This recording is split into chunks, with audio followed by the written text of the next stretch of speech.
Graça e paz, povo de Deus, abençoados, eleitos do Senhor.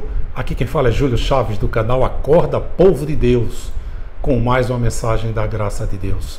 Queridos, olha o tema da mensagem de hoje. Se você fizesse a seguinte pergunta para Deus: Senhor, quando será o dia da minha morte e qual será a minha causa-morte? Você já pensou se Deus se materializasse e ficasse diante de você e você tivesse a liberdade de fazer essas duas perguntas para Ele?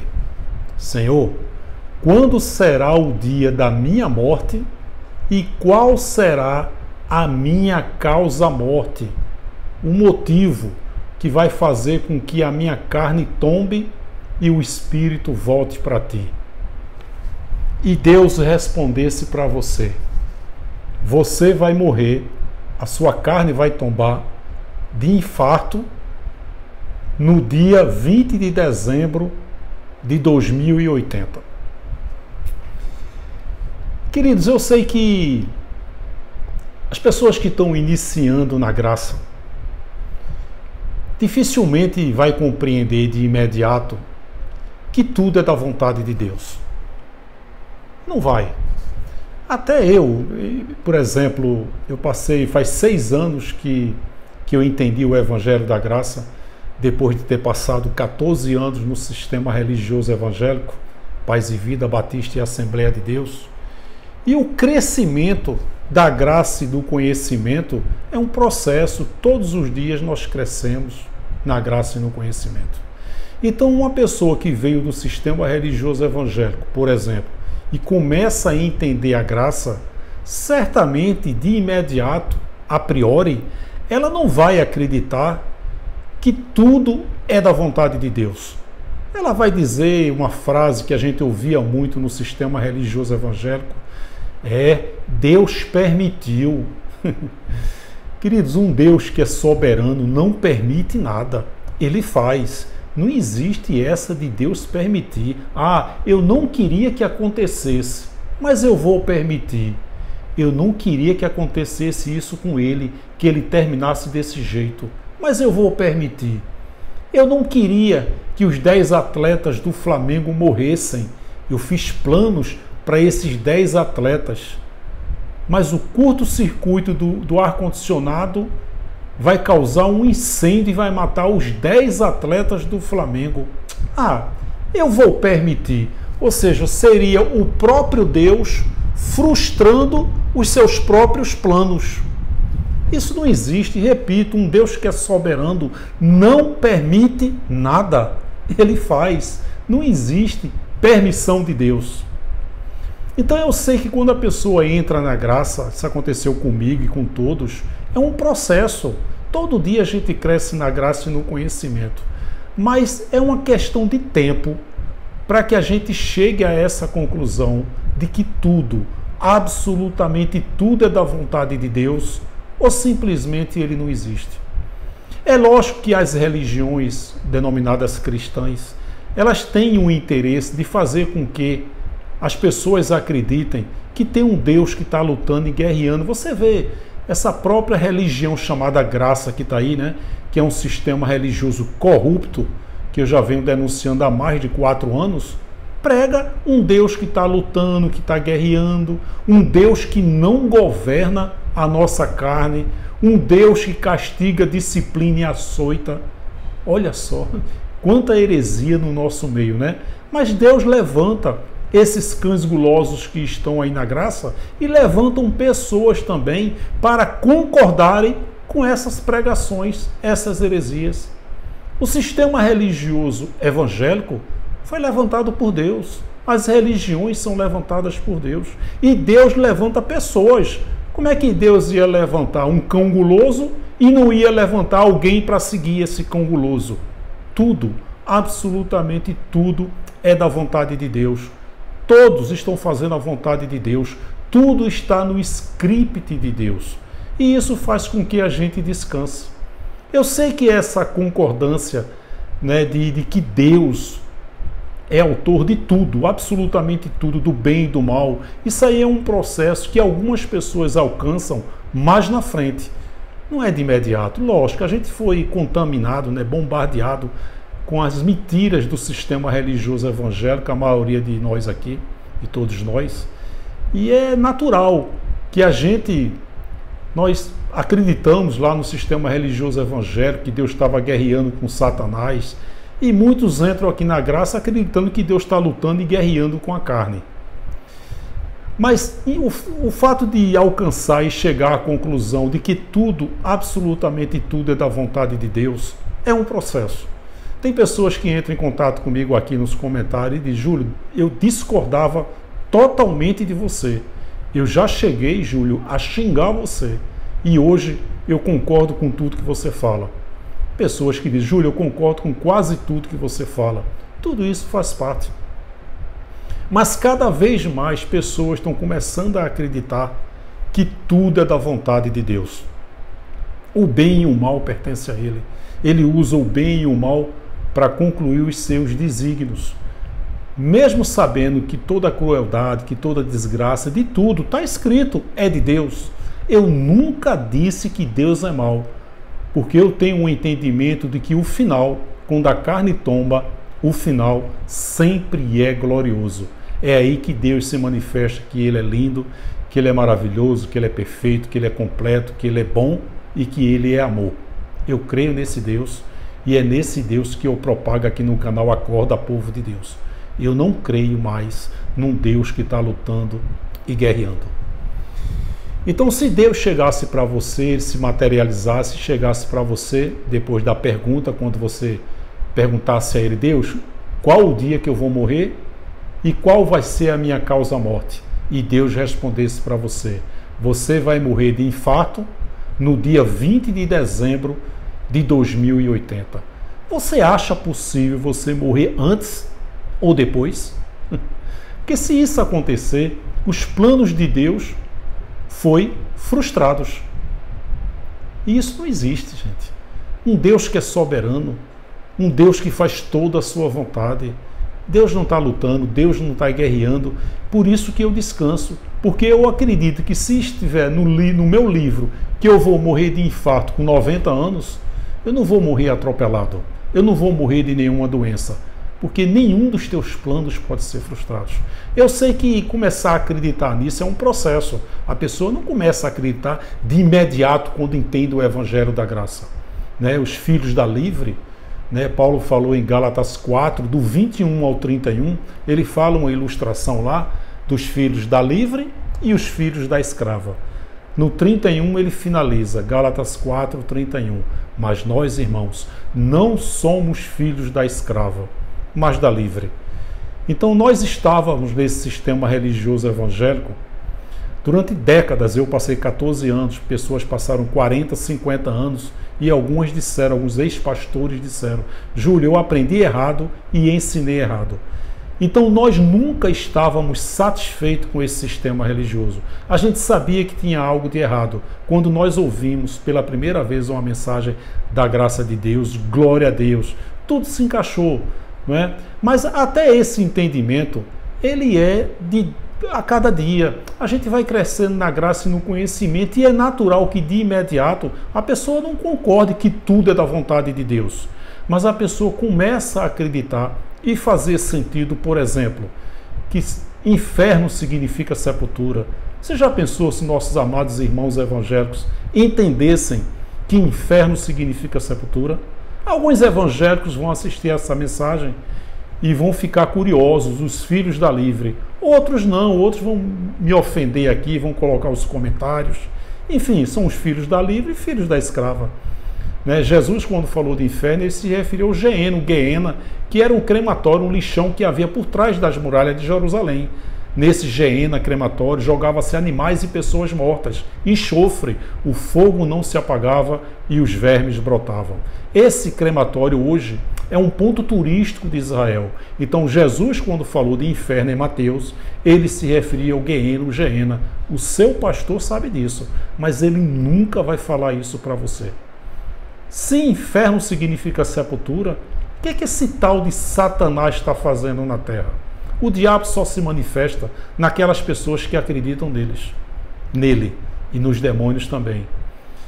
Não é? Se o inferno significa sepultura, o que é que Satanás está fazendo na Terra? O Satanás é o sócio da maioria dos pastores. Esse ser espiritual, ele nunca existiu. Eu tenho várias mensagens na playlists que eu falo de inferno, que eu falo de diabo. Os últimos dias, os pastores sabem que os últimos dias foram os últimos dias de Israel. Claro que existem pastores que são vítimas do sistema religioso. Eles acreditam naquilo que pregam. Assim como eu passei 14 anos, pessoas aqui 30, 35 anos, pastores da Assembleia de Deus, Batista, e eles confirmam, Júlio, eu aprendi errado e ensinei errado. Lógico que existe uma minoria aí que acredita naquilo que prega, que não tem a intenção de enganar ninguém. Eles são vítimas do sistema. Mas a maioria sabe que está enganando, sabe que inferno significa sepultura, lugar dos mortos, que o ser diabo nunca existiu, que os últimos dias foram os últimos dias de Israel, que salvação na Bíblia foi salvação da mente, se referindo à grande tribulação que foi no ano 70.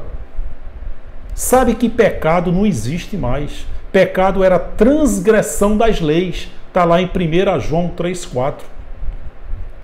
Zacarias 3,9, Deus disse, removerei o pecado desta terra de Israel num único dia. Que dia? Na cruz. João 1,29, eis aí o Cordeiro de Deus que tira o pecado do mundo. Hebreus 9,26, ele aniquilou o pecado mediante o sacrifício de si mesmo.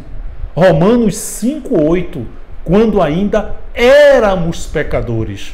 Nós já nascemos muitos anos depois da cruz, sem pecados.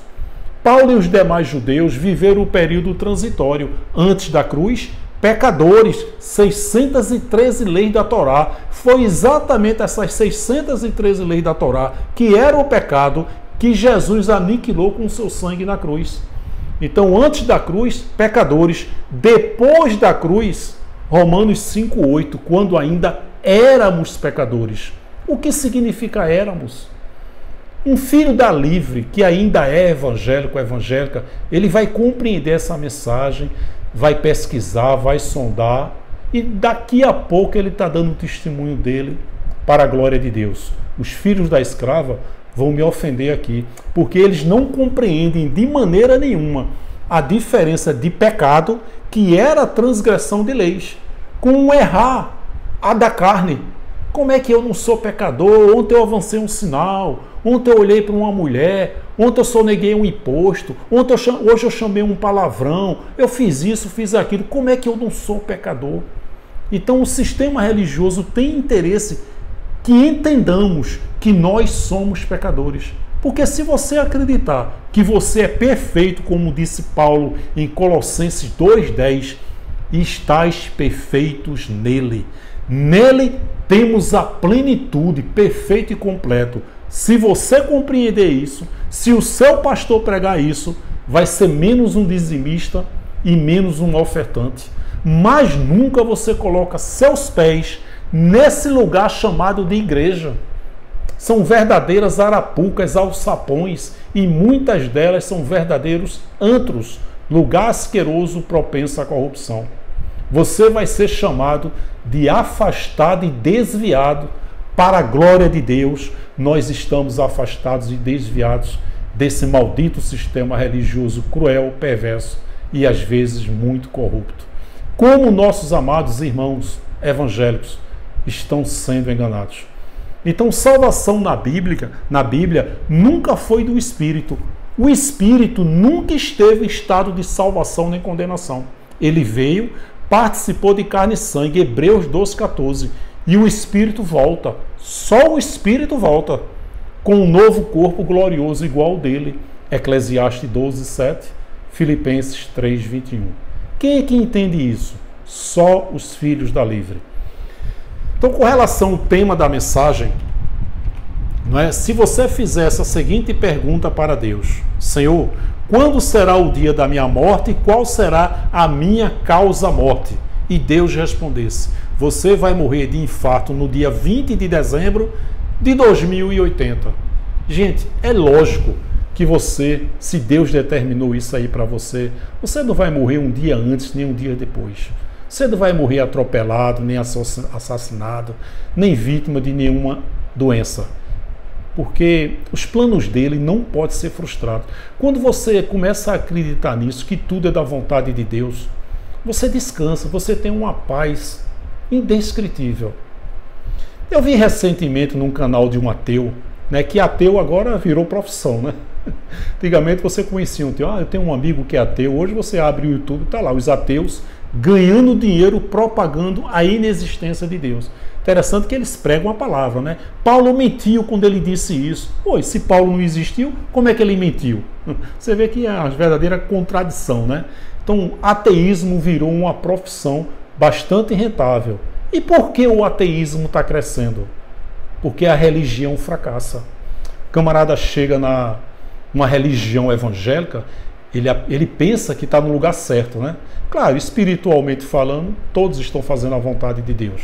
Mas aí o cara passa pela religião católica, espírita, e só decepções. Quando ele chega na religião evangélica, ele começa a acreditar que ele está no lugar certo. Quando eu passei 14 anos, que alguém perguntava para mim: Júlio, você é religioso? Não, eu já fui religioso, eu fui católico, espírita. Hoje não, hoje eu sou evangélico. Olha só, eu era um perturbado religioso e não sabia. Então hoje existem muitos ateus aí que é uma verdadeira profissão, eles ganham dinheiro. E eu vi um comentário num canal ateísta aí, de um ateu, que a mulher disse: agora sim, eu estou liberta. Quer dizer, ela declarou a libertação dela, o fato dela não acreditar em Deus. Claro que os ateus hoje, eu tenho uma mensagem até que eu já falei sobre isso, que eles não estão lutando, que eles não estão guerreando com Satanás, nem lutando para ir para o céu, para não ir para o inferno. Né? Eles vivem uma certa paz que os evangélicos não vivem. Os evangélicos dizem 24 horas por dia que são pecadores. Ora, se Jesus voltar, só vai encontrar pecador, ninguém vai subir, né? Esse arrebatamento aí de Steve Spielberg e de Edir Macedo, que é uma heresia muito grande, né? Esse arrebatamento. O arrebatamento foi no ano 70, o arrebatamento dos espíritos. A volta de Jesus foi um juízo sobre Israel. Ele veio apenas para Israel, Mateus 15, 24, e a volta dele foi um juízo sobre Israel, Apocalipse 14, 7. Que todo olho viu. Que olhos? Os judeus que o mataram, que o rejeitaram, que o crucificaram, viram a volta de Jesus, que foi o juízo sobre Israel. Ele vindo com as nuvens. Nuvens significa juízo. Então a irmãzinha, num comentário de um ateu, ela disse: hoje, graças a você, ateu, eu estou liberta do sistema religioso. Gente, eu sei que essa pessoa de repente era católica, evangélica, que a partir de agora ela não vai lutar mais com o diabo, né, com o inferno, porque ela acredita no ateísmo. Repito, o ateísmo cresce porque as religiões fracassam. Voltando aí, né?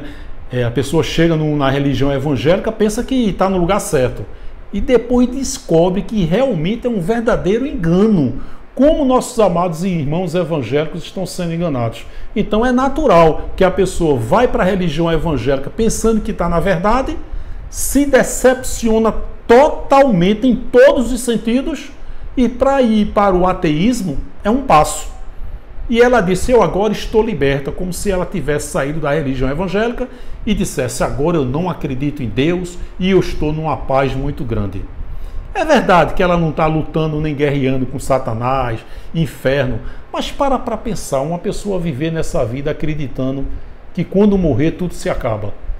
Deve ser muito chato isso, né? Pelo menos os evangélicos estão lutando aí com o diabo, com o inferno, mas eles acreditam em algo que vem depois da morte. Eles acreditam, então eles estão sempre lutando aí, guerreando. Eles não têm o entendimento da graça, nem os ateus têm o entendimento da graça. Mas pelo menos os evangélicos estão lutando, né? Porque eles acreditam na vida após a morte, em céu ou inferno. Equivocadamente, mas eles têm uma esperança. Agora o ateu, qual é a esperança que o ateu tem? Se ele acredita que morreu, acabou. Incrível esse entendimento, né? Eu tenho falado aqui que os ateus é uma das maiores manifestações de Deus, né? O Deus é tão poderoso, a gente vai ver aqui que até ateus ele fez, ele faz.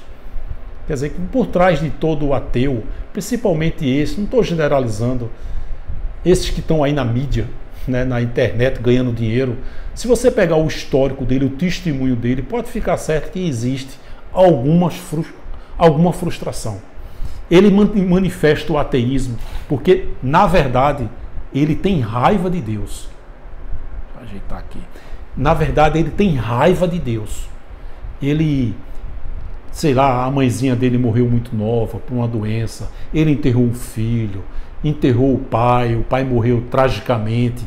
Se você for analisar o testemunho de um ateu, principalmente esses que estão aí na internet ganhando dinheiro, não estou generalizando, pode ficar certo que existe uma grande probabilidade dele ter uma grande frustração, na vida, e ele decidiu ser ateu, ganhar dinheiro como ateu e manifestar, na verdade, uma ira contra Deus. Mas é um abençoado, é um eleito, é um espírito perfeito. A carne, quando tombar, o espírito também volta para Deus. E até essa manifestação ateísta é sim da vontade de Deus. Porque o cara se olha no espelho, vê as grandezas de Deus diante dos seus olhos e diz que Deus não existe, só pode ser Deus. É a mesma coisa aqui de um evangélico ouvir uma mensagem dessa. Às vezes a gente mostra na Bíblia. Mateus 26, 28. Este é o meu sangue, o sangue da nova aliança, que é derramado em favor de muitos. Um filho da escrava evangélico diz, é por todos. Jesus morreu por toda a humanidade. Sim, mas está dizendo Mateus 15, 24, que ele veio apenas as ovelhas perdidas de Israel. E que o sangue dele foi derramado em favor de muitos. Que muitos? As ovelhas perdidas de Israel. E João 3,16, porque Deus amou o mundo que enviou o seu filho. Que mundo é esse? Mundo de Israel.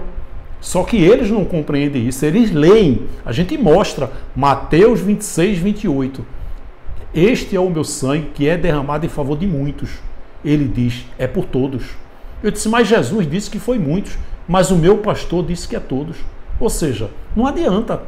É enxugar gelo discutir com uma pessoa dessa. E essa cegueira, esse entendimento, essa falta de entendimento, só pode ser Deus.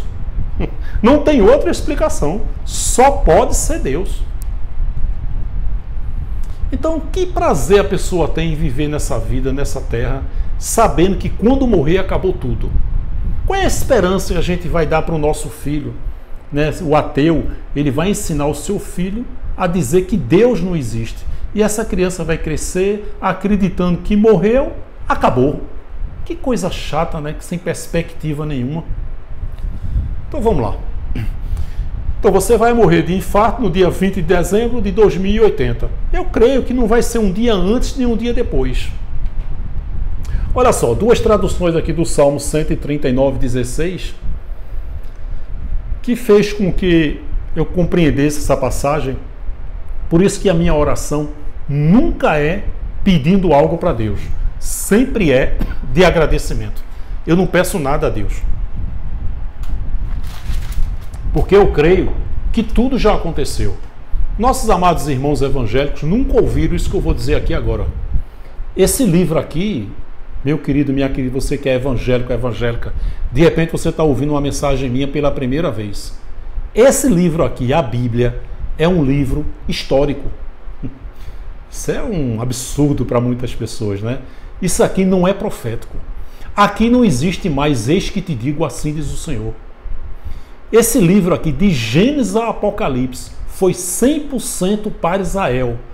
Tudo foi para Israel e tudo, absolutamente tudo, já aconteceu até o ano 70.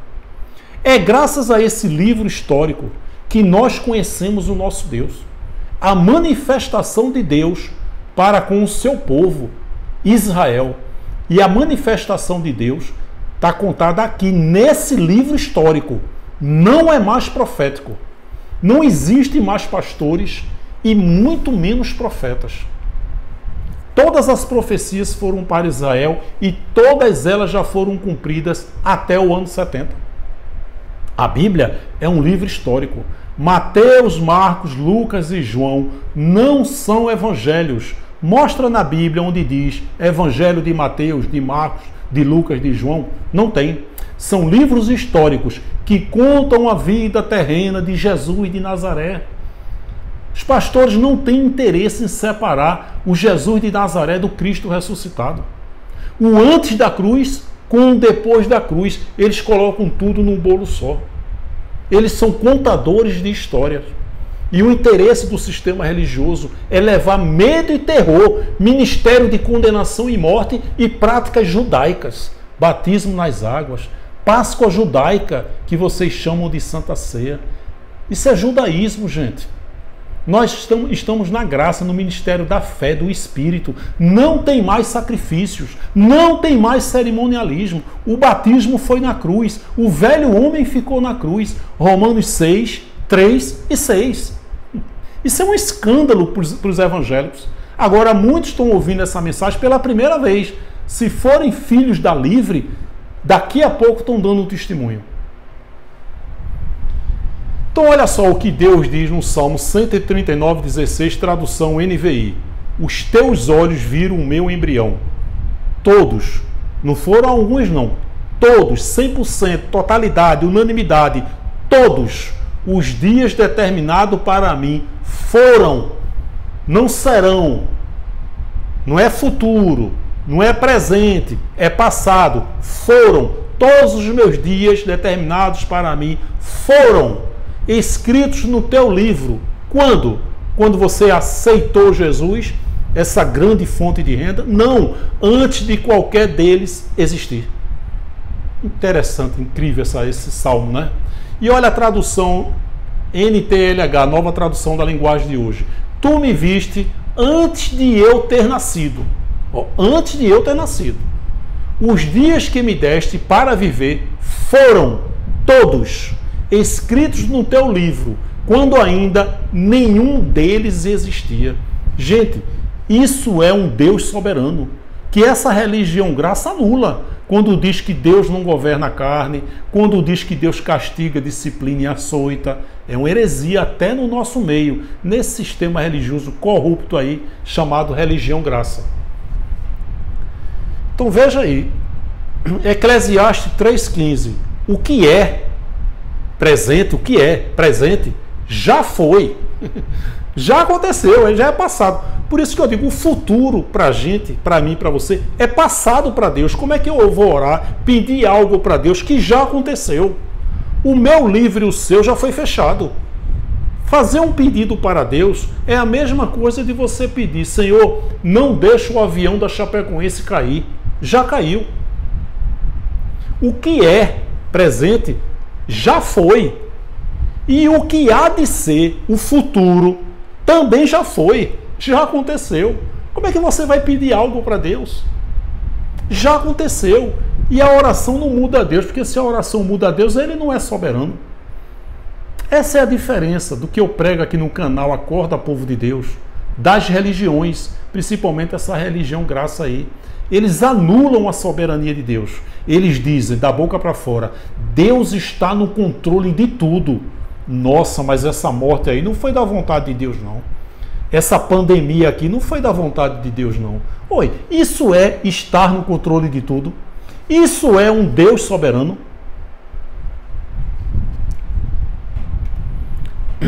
Isaías 46:10, duas traduções.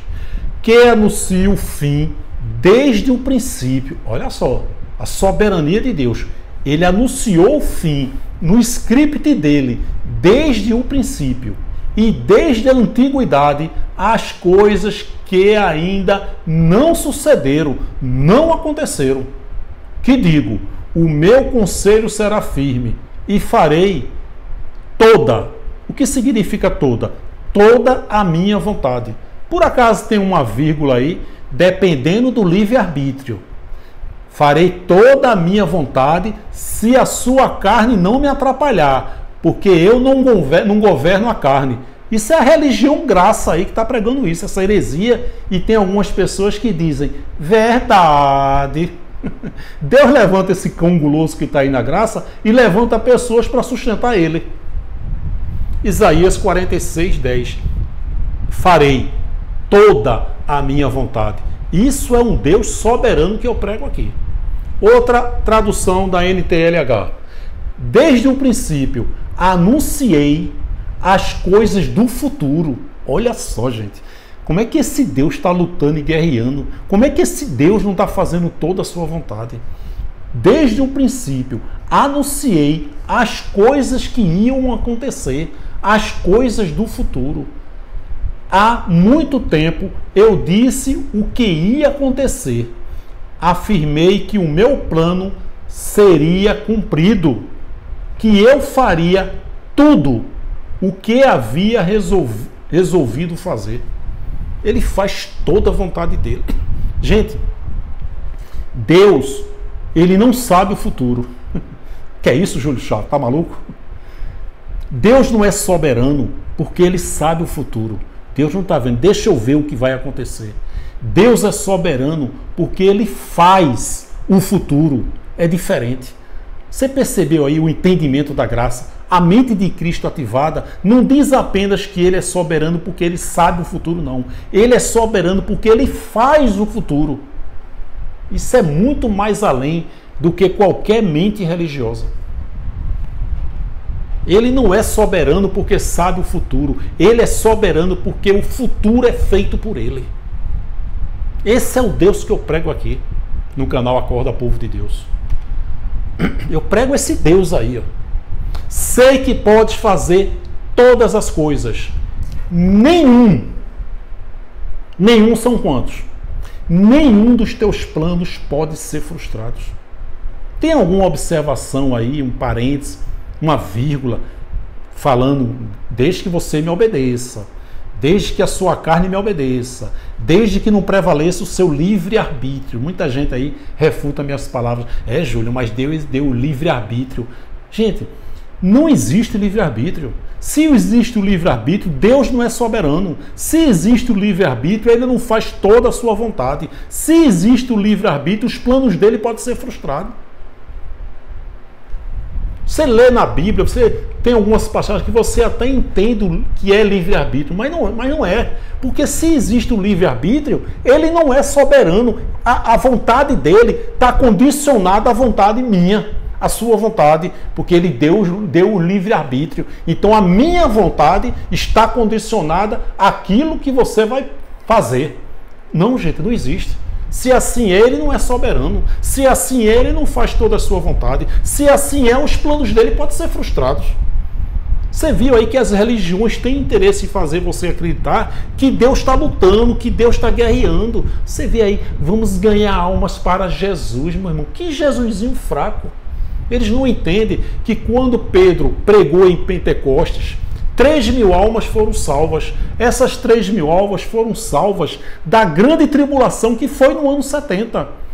Marcos 16, 15 e 16. Ide por todo o mundo de Israel, ovelhinha evangélica. Pregai o evangelho. Quem crer será salvo. Salvo de quê? Da grande tribulação que foi no ano 70. E quem não crê será condenado. Condenado a quê? A grande tribulação que foi no ano 70. Os que creram morreram antes da grande tribulação.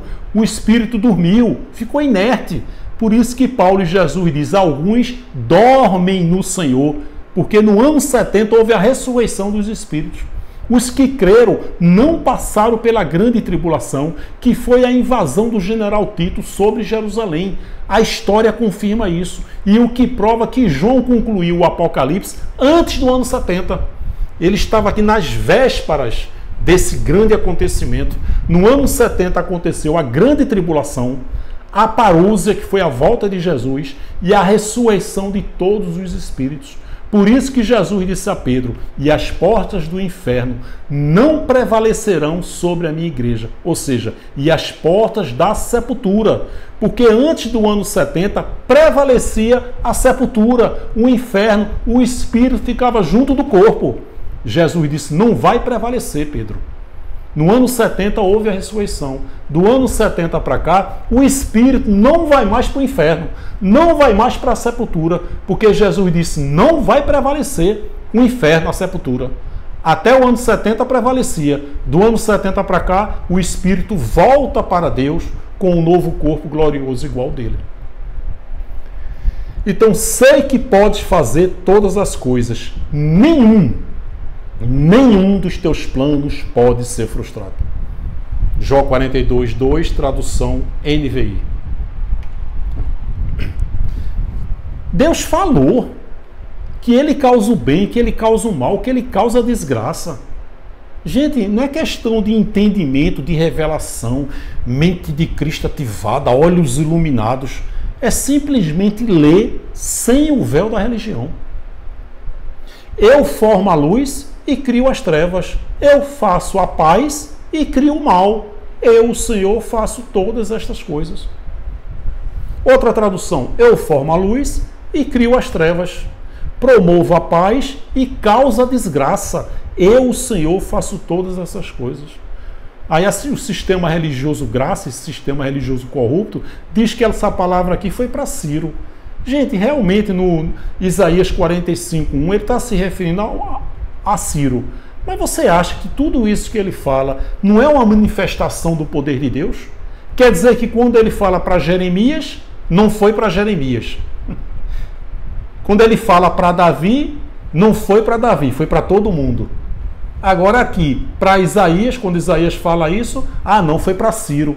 Quer dizer que foi só para Ciro, quando ele diz que forma a luz? Quando ele diz que promove a paz? Claro que não, ele está manifestando o seu poder aí para Ciro, mas de um Deus poderoso, que é o mesmo ontem, hoje e eternamente, mas que ele age de acordo com o povo e com a situação, tudo criado por ele. Por exemplo, aqui, Jeremias 29:11. Pois, a religião graça que diz que isso aqui foi para Ciro, e eles pregam muito isso, esse cão guloso aí da graça. Então foi para Jeremias isso aqui. Porque eu bem sei os pensamentos que tenho a vosso respeito, diz o Senhor, pensamentos de paz e não de mal, para vos dar o fim que esperais. Então isso aí foi uma carta de Jeremias aos exilados de Jerusalém para a Babilônia, na época de Nabucodonosor. Quer dizer, que quando Deus fala aqui que causa desgraça, foi para o Ciro.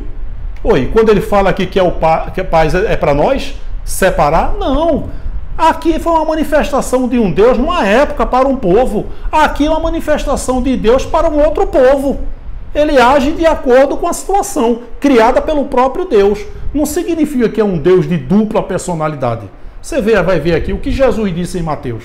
Então aqui ele causa o bem e o mal, a desgraça, tudo é dele. Aqui ele disse para o povo dele, pensamento de paz. Certo? E aqui o que é que Jesus disse, que é o próprio Deus? Hebreus 12:14, ele, assim como os filhos, participou de carne e sangue. É maravilhoso, Hebreus 12:14. Não cuideis que vim trazer paz à terra, terra de Israel. Não vim trazer paz, mas espada. Porque eu vim pôr em dissensão o homem contra o seu pai, a filha contra a sua mãe e a nora contra a sua sogra. E assim os inimigos dos homens serão os seus familiares. O mesmo Deus que disse isso, que causa o mal, que causa a desgraça, que aqui ele disse pensamento de paz, aqui ele disse que ia trazer espada, divisão. O mesmo Deus, em manifestações diferentes. Isso é dupla personalidade? Lógico que não. Eu posso chegar para o meu filho e dizer, você vai para o shopping, e dizer para o outro, você não vai. Isso é dupla personalidade?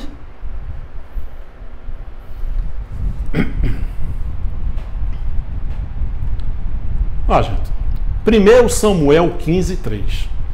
Os ateus se apegam muito nesses versículos para dizer que Deus não existe, tem muita crueldade. Só que os ateus não alcançam que o final sempre é glorioso. Você vê, olha só, 1 Samuel 15:3. Vai, pois, agora e fere a Amaleque, e destrói totalmente a tudo que tiver. Não lhes perdoes, porém matarás. Olha a ordem que Deus manda o exército de Saul. Matarás desde o homem até a mulher. Tem tradução, homens e mulheres. Desde os meninos, crianças, até aos de peito. Tem tradução que diz aí, recém-nascidos. Você tem ideia da crueldade disso aí, gente? Queridos, essa guerra que a gente está vendo aí, de Israel contra Hamas, isso vem desde a Bíblia.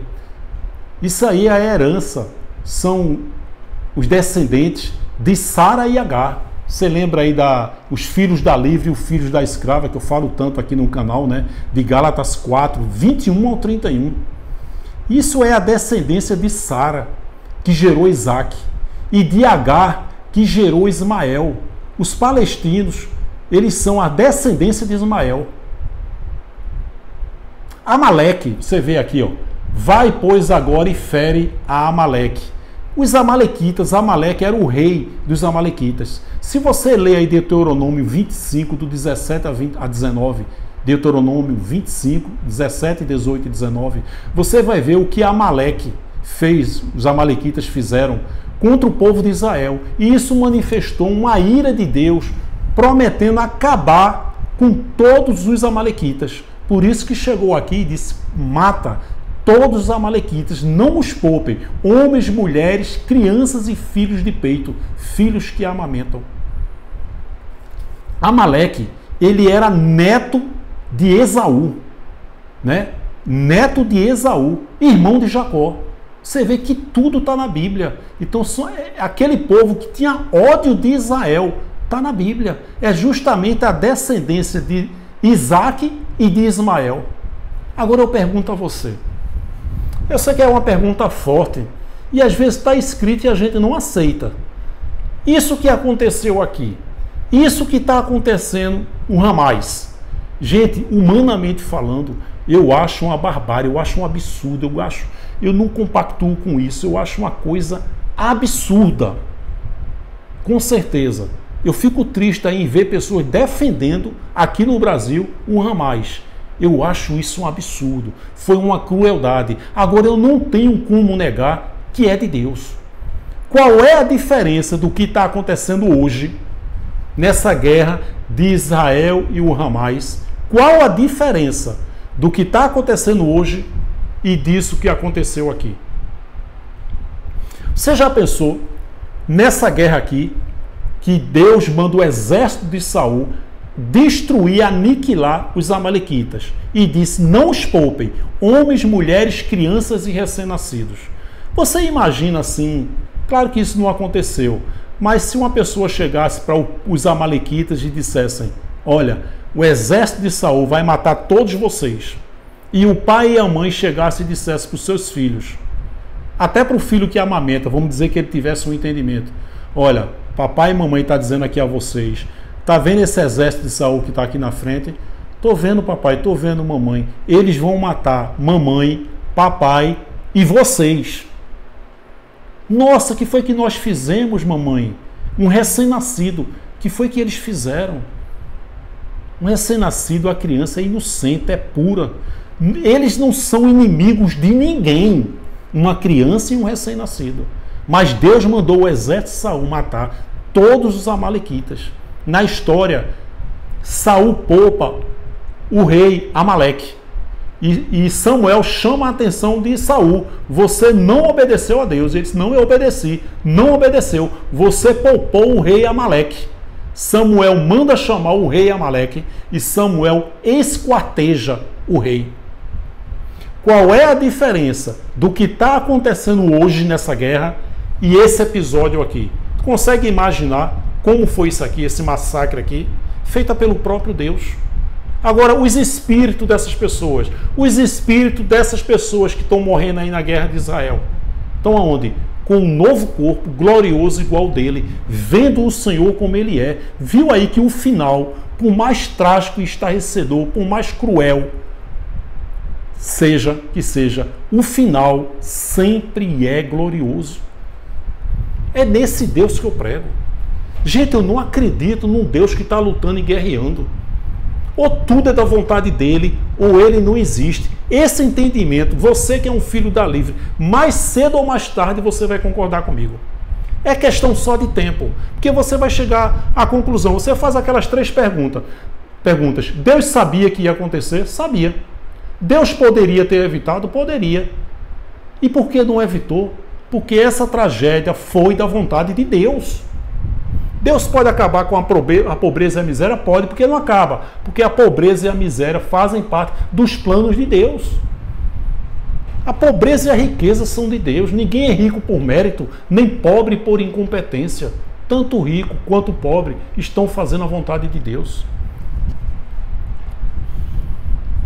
Eu não consigo imaginar um Deus que fez isso.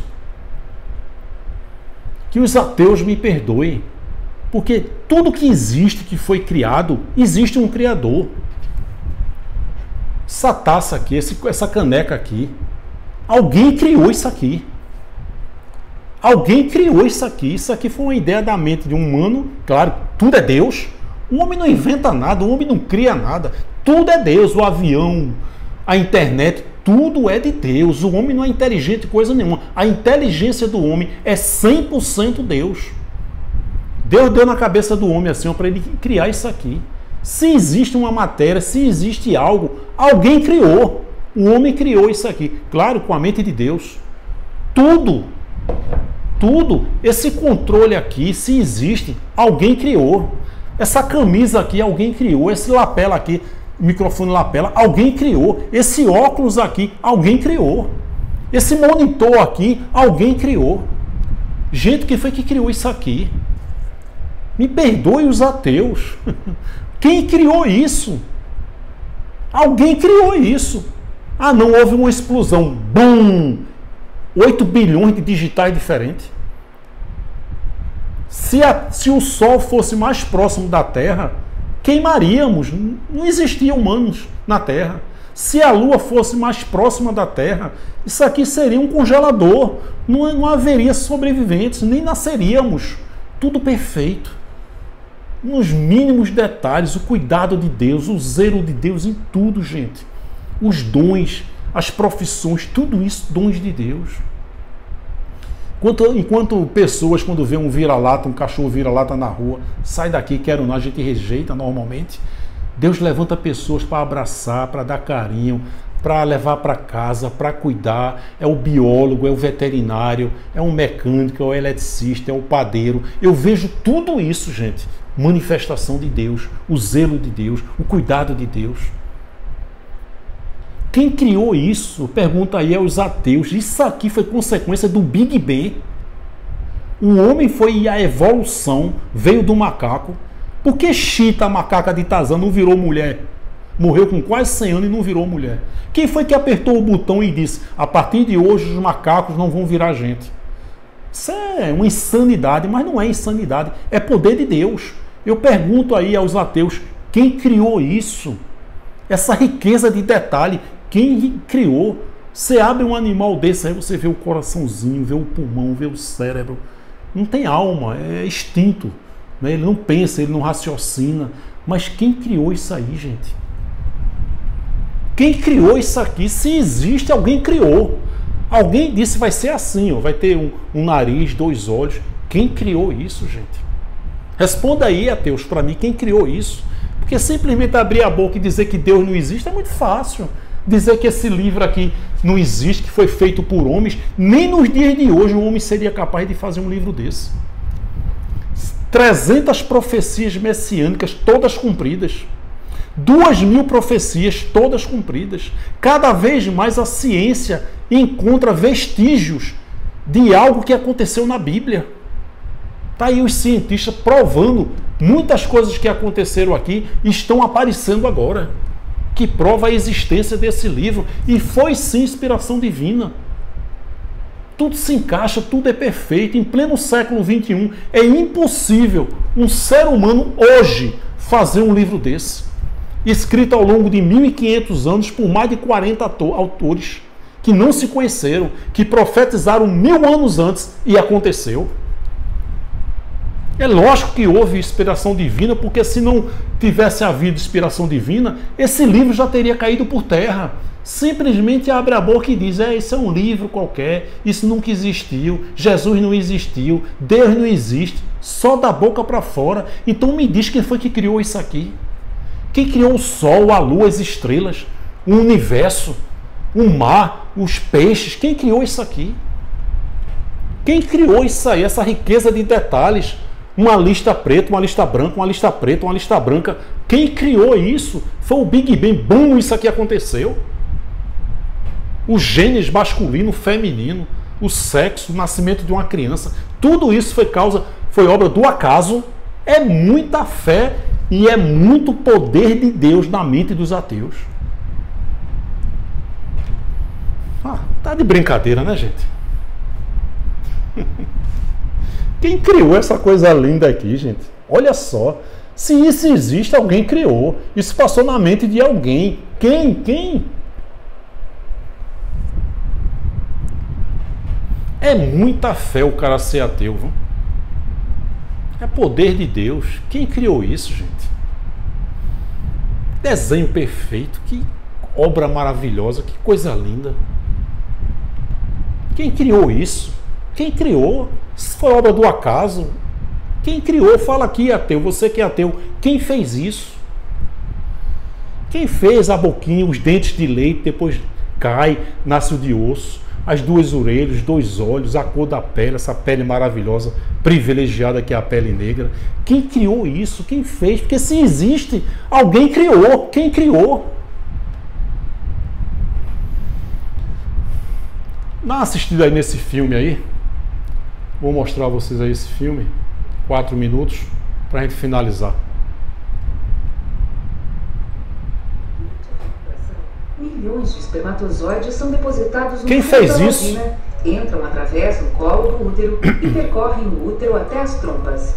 Muitos morrem, mas os que sobrevivem continuam seu caminho em busca do óvulo. Ao encontrá-lo, são atraídos por sua cobertura e se aderem a ele tentando fecundá-lo. Apenas um deles consegue. Um só. Quando a cabeça, a crossoma, penetra o óvulo, é gerada uma reação que evita a entrada de outros espermatozoides. Encerrou, só um. Momento, você já está grávida e o ovo formado pelo espermatozoide e o óvulo inicia um processo de divisão celular. Quem criou isso? Isso é obra do acaso, é? O ovo, ao se dividir, é chamado de mórula. Com apenas 2 semanas, tem mais de 250 células e começa sua implantação no endométrio, a parede interna do útero. Na 4ª semana, já é um embrião com 3 segmentos diferentes que serão os tecidos e os órgãos do bebê. O primeiro a surgir é o tubo neural, que depois formará a medula espinhal e o cérebro do bebê. De brincadeira, no centro do embrião se tornará seu coração. Começam a se desenvolver os aparelhos digestivo e respiratório. Há um importante crescimento do cérebro e surgem protuberâncias que darão forma aos braços e pernas. A cabeça já está formada. É possível distinguir olhos, ouvidos, o orifício que será a boca, as fossas nasais e as orelhas. O coração bate pela primeira vez. Os dedos estão se formando. Os braços e os pulsos podem ser flexionados. A placenta agora toma o controle da nutrição da gravidez e é criado um canal de comunicação interno entre Quem criou isso, gente? O embrião agora se chama feto. Após 9 semanas, praticamente todos os órgãos vitais estão formados e funcionando. O cérebro cresce insolitamente. Quase 250 mil neurônios são formados a cada minuto no cérebro do bebê. A cabeça é uma parte importante e representa a maior fração do tamanho do bebê. Os genitais já são reconhecíveis. O rosto tem um perfil completo. São formadas as unhas do dedo e seu coração bate cada vez mais rápido. A placenta está fornecendo ao bebê oxigênio, nutrientes Tudo e a perfeito, possibilidade de gente. eliminar os seus resíduos. O bebê é capaz de colocar um dos seus dedos na boca. Olha só, Começam coisa a se linda. desenvolver sobrancelhas e um cabelo fino. O bebê é tão pequeno que cabe na palma da mão. Ele ou ela pode notar alguns estímulos externos, como a luz, e já começa a se movimentar. O bebê está bem definido e pode fazer gestos ao morder seus dedinhos. Ele ou ela deglute o líquido que o rodeia, líquido amniótico. Move-se intensamente e percebe sensações do exterior, e já pode ouvir. Ele ou ela está atento aos sons da voz da mãe, à música e aos batimentos do seu coração. e pode abrir os olhos e diferencia claramente a luz da escuridão. Passa um bom tempo pensando. Os pulmões seguem se desenvolvendo para a vida fora do útero. O bebê acorda com sons fortes e se acalma com a voz da mãe. O bebê já tem uma rotina de exercícios que a mãe pode sentir e perceber claramente. Inclusive, se está em uma posição incômoda, começará a se mover com força até que a mãe mude de posição. Seus olhos têm cor. Fica acordado a maior parte do tempo e atento ao exterior. Ele ou ela começa a assumir a posição fetal. O cérebro já tem o tamanho da cabeça. Brinca com o cordão umbilical e começa a procurar a posição definitiva que estará ao nascer. Quem fez Algumas isso, gente? Algumas vezes abrirá os olhos, pois pode distinguir imagens. O bebê se encontra encaixado. Sua cabeça preenche a parte superior do colo do útero. Agora se move menos devido à falta de espaço. Tem muita gordura no corpo e todos os órgãos têm desenvolvimento suficiente para levar uma vida saudável fora do corpo materno. A gordura que acumulou durante a vida intrauterina servirá para regular sua temperatura depois de nascer. Não se sabe exatamente o que provoca o início do parto. Ele ou ela pode nascer a qualquer momento. Tudo depende de quanto conforto encontra no útero. Gente, é incrível, né? É por isso que eu digo que é poder de Deus, né? Quem fez isso, gente? Eu fico maravilhado aí com as obras de Deus escancaradas diante dos nossos olhos. Né? Você pode até dizer que não existe céu, que não existe inferno, de fato o inferno não existe. Agora, negar que existe um Criador só pode ser poder de Deus. Esse Deus é lindo, esse Deus é maravilhoso.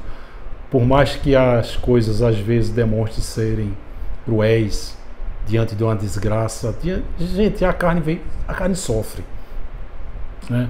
Eu tenho testemunhos aqui no canal de mães que enterraram sua única filha. Júlia, eu enterrei minha única filha. Você vê que é uma dor que a mãe vai levar para o resto da vida. Agora, onde é que está o espírito que estava nessa filha, com um novo corpo glorioso igual dele? Está vendo o Senhor como Ele é. Paulo disse, se vivemos para Cristo pensando neste mundo aqui, somos os mais miseráveis dos homens. Viver é Cristo, morrer é lucro. Paulo disse, se há corpo natural, há corpo espiritual. Ou seja, não haverá não. Há. Esse corpo espiritual já está aqui dentro de nós. Quando a carne tombar, esse espírito volta para Deus com um novo corpo glorioso igual dele. Você vê Eclesiastes, Hebreus 2,14, diz que ele, assim como os filhos, participou de carne e sangue. Você vê, o próprio Deus entrou no ventre de Maria, ali ele participou de carne e sangue, uma carne do sexo masculino, recebeu o nome de Jesus. Estou falando na língua portuguesa, não me importa qual é o nome dele. Júlio, o nome de Jesus não é Jesus, porque no hebraico não tem letra J. Gente, eu não estou preocupado com isso. O nome dele pode ser Jesus, Cuscuz, pode ser o que for. Ele não vai sair de dentro de mim e você, porque você está chamando de Jesus, não. Ele não vai entrar, não. Desde Atos 2, Pentecostes, ele habita, ele mora, ele reside dentro de mim e dentro de você. A morada agora é espiritual. Nós somos a nova Jerusalém que desceu do céu. Nós somos a morada que Jesus disse que ia preparar. Nós já estamos na vida eterna. Porque quando a carne tomba, esse espírito não vai mais para a sepultura, não vai mais para o inferno. Ele volta com um novo corpo glorioso igual dele. Isso vai acontecer no tempo que Deus já determinou. Você não vai morrer um dia antes, nem um dia depois daquilo que ele determinou. Você pode se cuidar, você pode não se cuidar. O que Deus determinou para você vai acontecer. Pode ter certeza disso. Quem criou isso aí, gente?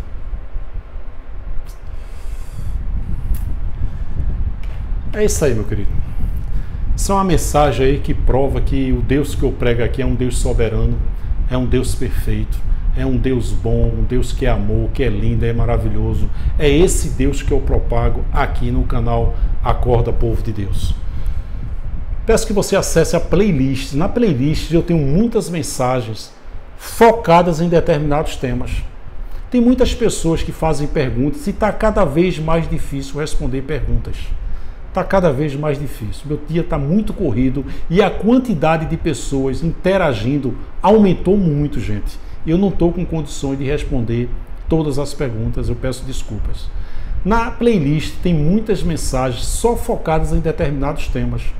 Tem mensagens só de diabo, só de inferno, só de salvação, aberração do dízimo, lobos na graça, enfim, mensagem para a gente crescer na graça e no conhecimento. É importante que a gente entenda. Apocalipse, principalmente, tem muitas figuras de linguagens. Então existem várias interpretações de vários teólogos, mas isso não agrega muitos valores para a gente que está na graça. Porque o livro do Apocalipse, por exemplo, foi escrito para as 7 igrejas da Ásia Menor, que hoje é a Turquia. Está lá Apocalipse 1:11. Meu querido, minha querida, nada na Bíblia foi para mim e para você. Tudo foi para Israel. O livro do Apocalipse não tem uma vírgula, nem para mim, nem para você. A Bíblia toda é um livro histórico. E no livro do Apocalipse tem muitas figuras de linguagem. Um fala uma coisa, outro fala outra. Isso aí não agrega nenhum valor para a graça. O importante é a gente entender que a Bíblia é um livro histórico, que nós estamos fazendo o que aqui? Cada um cumprindo o propósito de Deus. Nós somos espíritos, você não é isso que você se vê no espelho, eu não sou isso. Nós somos espíritos revestidos de carne e sangue. Essa carne, esse sangue, essa alma, isso vira pó, volta para a terra. O que volta para Deus é o espírito, com um novo corpo glorioso igual dele. Então, quando a gente crê que tudo é da vontade de Deus, e eu digo, mais cedo ou mais tarde, se você ainda não acredita nisso, é uma questão de tempo. Se você for um filho da livre, mais cedo ou mais tarde você vai passar a concordar que tudo é da vontade de Deus. Tá bom? Se você não é inscrita no canal, eu peço que você se inscreva no canal. Tem muita gente que gosta das mensagens, mas ainda não se inscreveu. Se inscreve aí no canal, tá certo? Eu nunca vou pedir nada para você. Não dê dinheiro a ninguém. 1 Coríntios 9:18, que eu apresente o evangelho de graça, gratuitamente. Tem tradução que diz, sem cobrar nada de ninguém. Se tem congregação, gente, isso não é graça. Se tem seja membro, isso não é graça. Invista no ministério, patrocinador, parceiros do bem, são oportunistas que veem aí na graça a oportunidade de se dar bem com dinheiro alheio. Não dê dinheiro a nenhum pregador. Não faça o social com intermediário. Vá direto. Você e o receptor. Não dê a ninguém, porque se não existe prestação de contas, é golpe. Cai fora. Clique no sininho e coloque todas, para que toda vez que eu colocar uma mensagem nova, o YouTube avisa você. Já deu o like, já deu o seu joinha? Deixe seu comentário e principalmente compartilhe essa mensagem com outras pessoas, tá certo? Tem muitos filhos da Livre que estão na religião evangélica que precisam ouvir uma mensagem da graça de Deus. Ok? Meu canal de comunicação continua. Acorda Povo de Deus, numeral 7, @gmail.com. Um forte abraço, muito obrigado e até a próxima, querendo Deus, graça e paz.